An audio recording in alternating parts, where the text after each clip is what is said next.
Hey guys, Mr. Moran here. So, with the Missouri Compromise of 1820, it banned slavery in the Louisiana Territory.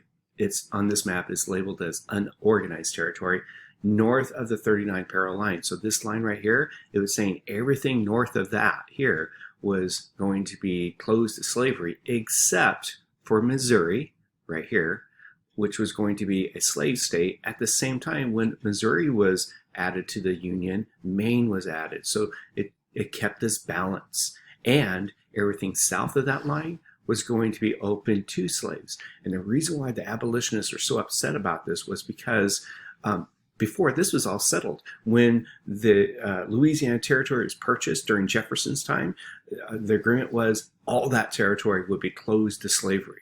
And the abolitionists were upset because now you've changed the rules. And they thought if you can add Missouri, which was part of the Louisiana Purchase, or Louisiana Territory, you can now open up other places. Just change it as you go.